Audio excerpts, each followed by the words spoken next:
back. Yeah, and I think this is pretty accurate.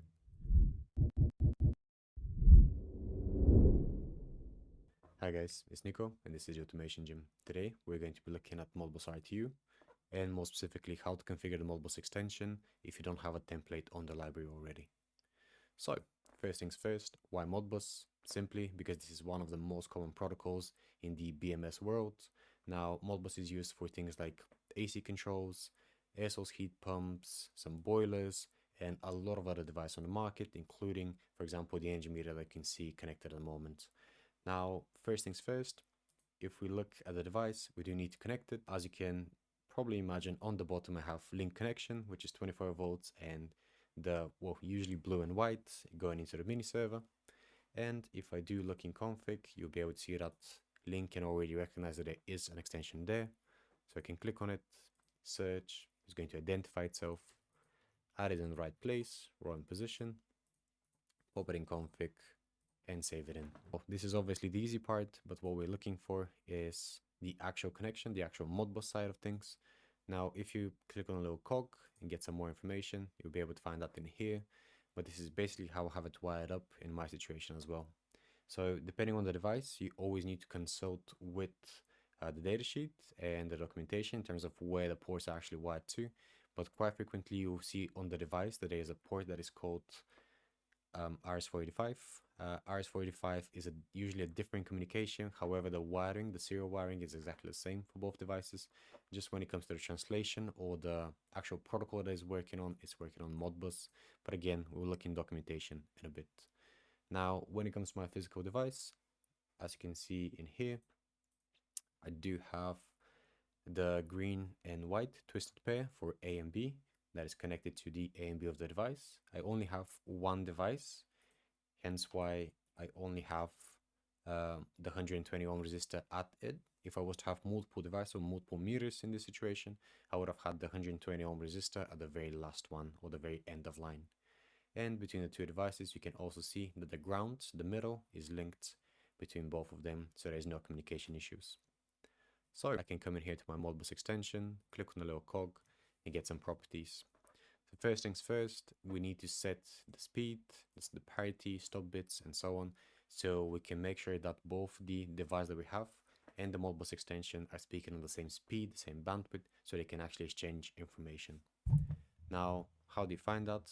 Fortunately enough for my device, I can just go and Google it. I can go with OB115 manual, and here's the manual available online.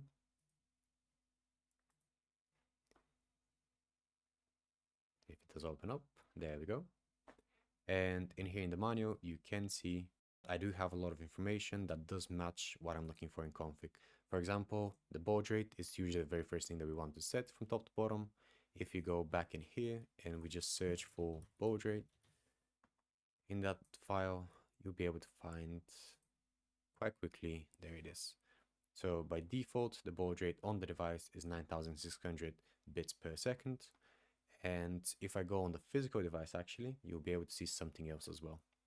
Because my physical device does have a little screen on it, I can click on the button and I can go and find different information available to it. So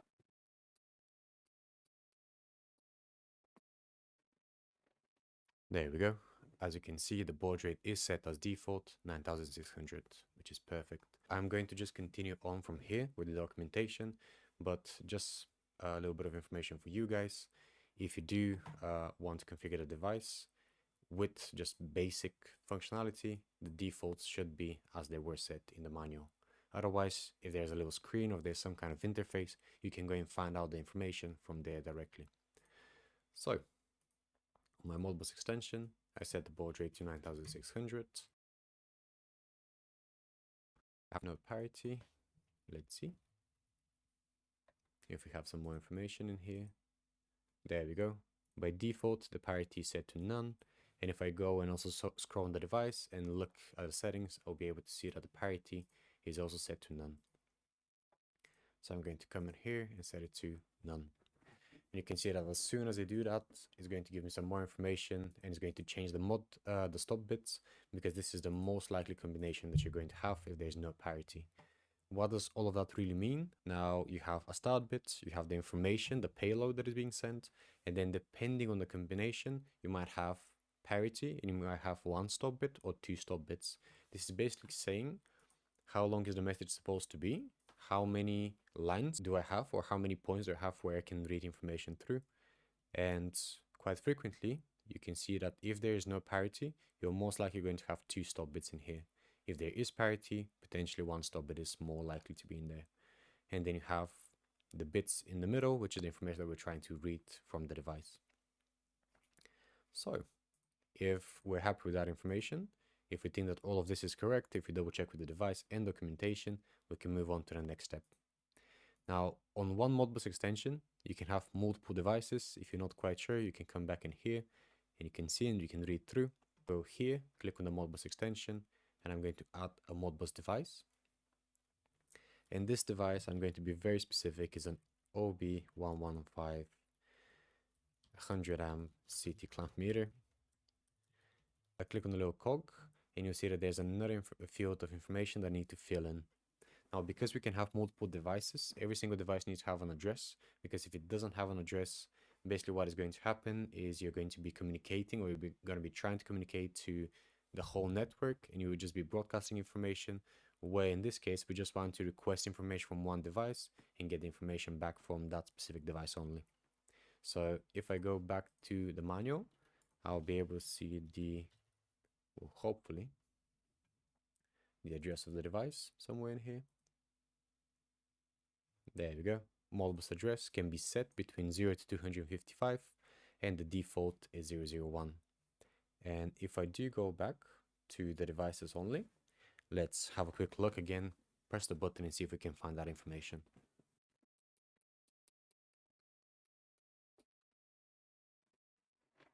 There we go. And that just confirms it, that the ID of device is ID number 1. So we can put that in config and we can be confident that this is the correct address that we're trying to get the device to speak back on. Now, in here, that is already set to address number 1 because we just have one device. So again, we can move on to the next step. Now, this is a 100 amp CT clamp meter, and basically what I'm going to be reading from is going to be power, it's going to be voltage, current, and so on from the device. So I will need a sensor, and I'll need to create quite a few different sensors to be able to read that information. Also, I'm not interested in just 1 and zeros. I'm interested in a value that is going to fluctuate up and down.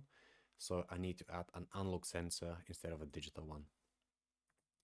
Now, when it comes to Modbus, in here, a little bit of experience does count, because what you want to do whenever you're trying to find the very first register, whenever you're trying to get the first value down, you're trying to look for a value that is going to be very specific and a value that you most likely know what it is.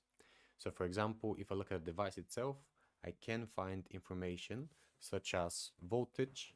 So let's quickly look at it. There we go. And in my case, voltage is displayed on the device, about 230 volts. So it's a value that I already know. I know what I'm expecting to see. So this can be something that I can target as my very first value to find. So now my analog sensor, I'll again click on the little cog. I'm going to be looking for voltage. And in here is where the fun starts. Now, if you do go back to the documentation, you'll be able to see these things in here. These things are called registers, and when it comes to the device being pulled from the from the information being pulled from the device, everything basically has its own register. So if we were looking at the Modbus address, this is us addressing the whole energy meter itself. However, if we want to get specific information from it, for example, voltage, frequency, current, and so on, we are looking to get that information from the register itself. So we need to target that register the same way you target usually an endpoint with HTTP and get the information back so we can read it and we can see it in real time. Now, here's a register map, which is okay, I want to say. Now, it's not perfect. There's not full information about exactly what the register is supposed to be. But you can see I have voltage in here. It's a read register, only, there's no write, which means that I can read information from the device, but I can't write that information to it, which makes sense. And you can see it here says number 1, and it has a starting address of 002 or 0010. And if you look at these looks like hex numbers, and they actually are.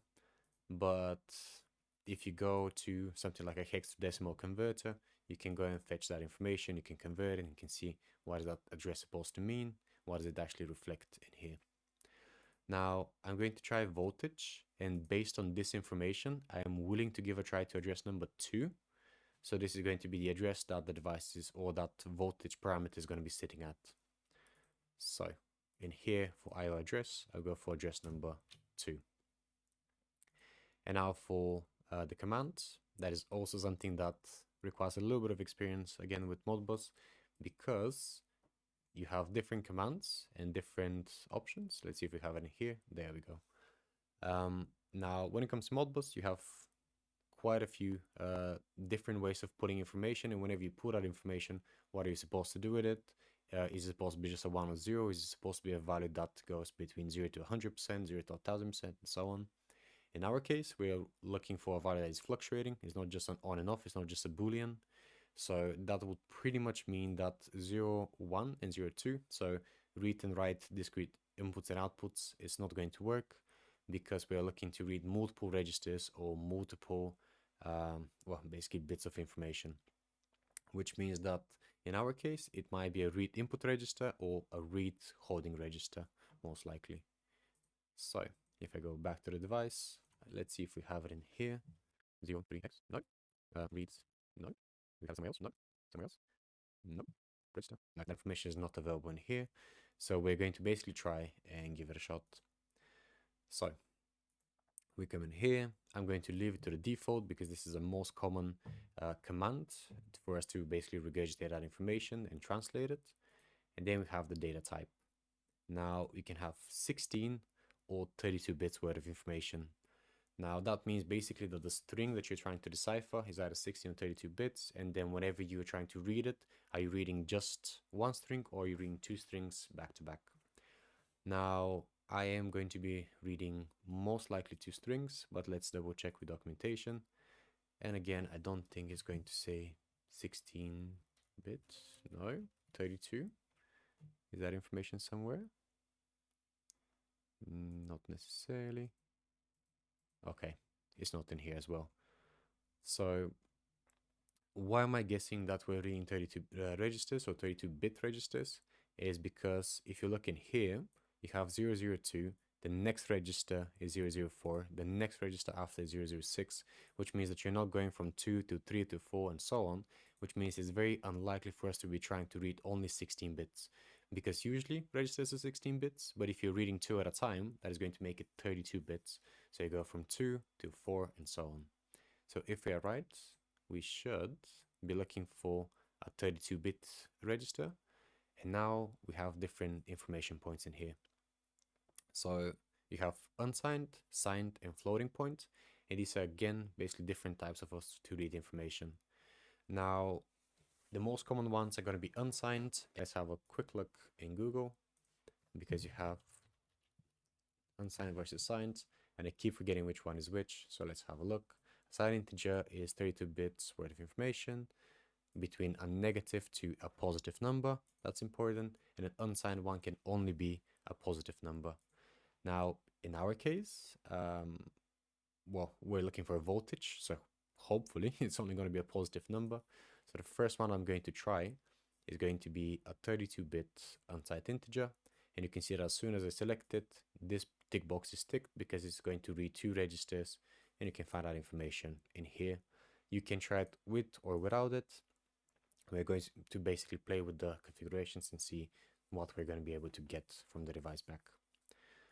So I will save this in a mini server, and I'll show you the next thing, which is very, very handy since version 13, I want to say, which is the test command. Now, if I click on my input that I just configured, and I click on test, there we go.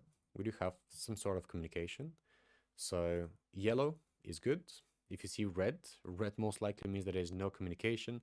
So you have to go back and check your address to the device. Make sure that you're on the right device ID based on the device's information again. Or you need to come back also to your Modbus extension and make sure that the information in here is correct. Because for example, if I change the stop bits and I change potentially the parity, save in the mini server, if that information is not correct, let's see if we're going to get anything. No, we're not. So the information for the Modbus extension, basically the bus needs to be correct, and the information for which device you're trying to read from needs to be correct as well. Because if I go back to 2 stop bits and no parity, I'll be able to read it again. Let's see. Test. There we go. Same response coming back. And exactly the same way, if I was to change the device ID to a different ID, so obviously I'm targeting a different device that currently doesn't exist, you can expect a very similar outcome with a voltage. Again, no response. So no response can be caused by 3 things: bad wiring, loose connection, obviously, and then wrong device ID or wrong Modbus extension settings in the first place. So it's very, very important to always double check and make sure you have the correct settings on the device before you start. So set it to 1. I get one last save in. I go to the voltage. I'll test the commands. And there we go. I can read something back. But unfortunately, this does not necessarily look like voltage to me. The value that I'm getting does not make any sense. I can't see a single, well, 2 or 3 or anything that I'm looking for. The number, the integer is way too big. So now from here, we start messing about. So one of the first things that I always do, I untick this box. I test command again. See if it's going to make a difference. Test it again. It does make a difference. It reads a smaller number. So it reads only, well, 16 bits in that case, what will be. And let's see if we refresh again. Does it make a little bit more sense? 17260. No, it doesn't even change. So I'm going to tick that box back in. And I'm going to check from an unsigned to a signed integer, because who knows, it might be a value that can go into the negatives. So signed integer, test, and I'm getting exactly the same value that I have in here. Let's move on. What else is left for us to do? We can of course check with the other commands. We can check with 16-bit, but I am very, very certain that it's supposed to be a 32-bit register.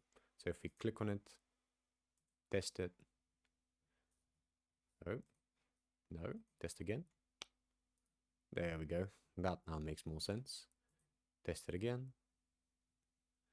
And let's see if we are somewhat correct. I'm going to drop this on the page. Whoa. I'll configure one more thing. I'll come in here to the polling cycle. Polling cycle basically means how frequently we're requesting information from the device. I will drop this down to about 5 seconds for now, which means that every 5 seconds is going to request and receive information back, just so we can see if we are roughly in the right ballpark in here. So I save this in. I'll start live view, and in 5 seconds, there we go. We should receive some information coming in. So let's also check with our device. 235.1.2. Our updates every 5 seconds. I'll go back. Yeah, and I think this is pretty accurate. So what do we do next? We have one register and we have all the information for it, and it's coming in within the value that we're expecting to see. So now we can filter that data. We can make it look nicer, first of all, and because we already know what is the sequence to add another devices or add another registers, we can keep on going. So let's do another few and see what other options we have. First thing that is important for me is usually frequency from here on, because frequency, again, I know roughly what value is supposed to be. So I'm going to add another analog input. I'll come in here, I'll call it frequency. And let's see, based on documentation, what does it say? So frequency, starting address number 4, seems that everything else is roughly the same. So starting address number 4, I'll leave it to read holding registers. It seems to work for us. And I'll select a 32-bit floating point, the same as the other one. I'll drop this down to maybe every 10 seconds. We don't need it that frequently. Save it in. And in 10 seconds, there we go. It pulls from the device and is currently saying 50. Now, the other thing in here, as you'll be able to see, is that we have 235, we have 50 as a value. I have named them accordingly, but it's not very descriptive when you're just looking at the value itself. So what you'd like to do is you can go to your frequency, for example, go to the unit displayed, and I can just add HZ in here, and now the value is looking a little bit better, in my opinion. I can do the same with the voltage. I can just put a capital V in here, and there it is. There's my information displayed. So, the main reason for me to add this is to be able to see what is the consumption. So, what is the power draw, the active power draw at the moment from the property, or from, in this case, I don't know if you can see it. Let me go big screen me. I don't know if you can see it, but the meter itself is connected to via CD clamp to just an extension. So I'm going to plug a few things in that extension to be able to see what is the current power draw and how frequently we can put our information, and also what is going to be the energy consumption over time if I was to just leave it in place, because the energy consumption on the device itself is going to be more accurate than me trying to calculate it based on the current power consumption. So if we go back in config, let's see what this is doing. Sensors. I'm going to add a fast sensor just to show you how that works as well. Fast sensor is basically exactly the same thing, but you see that as soon as I add it in, it's going to change the pulling cycle all the way to 0.1 second, which means it's going to be constantly requesting information. I don't recommend using a fast sensor for everything because you're going to overwhelm the Modbus communication. There's going to be too much data going back and forth. However, for some stuff like active energy, if you're doing especially load shedding, it's not a bad idea to have it down low. Maybe not 0.1, but I'll do 1 second for now. So let's see what register it was. Active power is currently on address number 8. Command is correct. 32-bit floating point. And oh, we forgot to say this is active power. Let's drop it on the page. Boom. Save it. And the value is 0, but what is this saying? It's responding back with 0, which is correct. I actually don't have anything plugged into that socket. So let's plug in something that can consume power and see how that goes.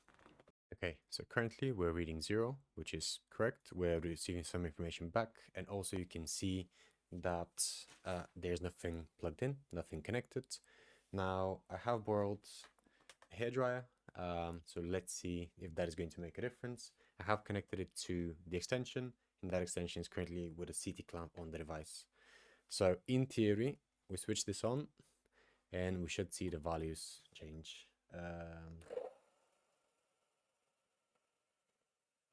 Right, we go off, value goes off, and you'll be able to see that every single second it responds back. If I was to go and drop this down to 0.1,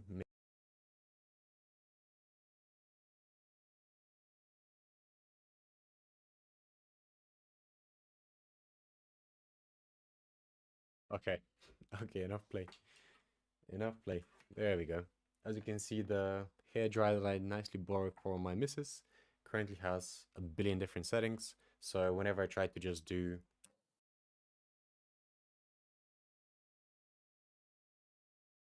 the value changes rapidly, constantly, and you can see every 0.1 second I'm pulling the right power consumption from the device.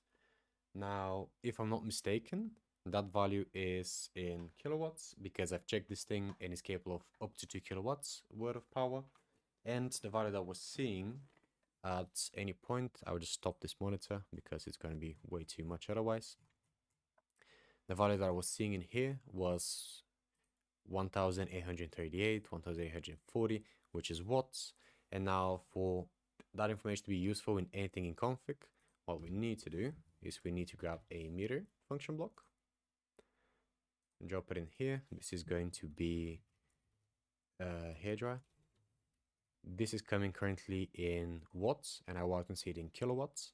So I can click on the little cog and I can adjust that value in here. So basically the value that is coming in watts, so thousands, and the value that I want to see should be in kilowatts, so it should be basically divided by 1,000. So I can do the correction in here, and then that would be kW with, I would say, at least 3 decimal points is what I would like to see. There we go. Save this in, start live view. There's currently 0, so it's saying 0 as well. With that hairdryer go, here it is, switch it on. Now if I go to the Loxone app, go to my Modbus example,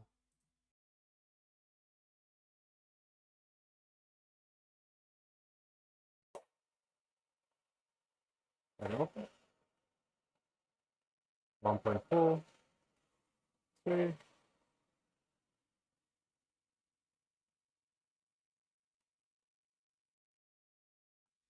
Okay, I'm having too much fun with that, so I'll leave it to the side. Okay. Right. Believe it or not, that is pretty much all I want to show you today. Everything else would be just copy paste and you continue on. But I want to leave you with one message, and that message is the following. Now, all of this is very cool. It's obviously going to take even me quite some time to get it properly set up and have all the registers that I actually need in here. But help out the community. You can basically right click and you can save as template, and you can make a template for someone else. So the next time that either you are doing it, or a member of your team is doing it, or someone online is going to do that, they can just come in here and download whatever template they need. Awesome. Thank you very much, guys, for watching. And if you have any questions, again, leave them down in the comments. Bye.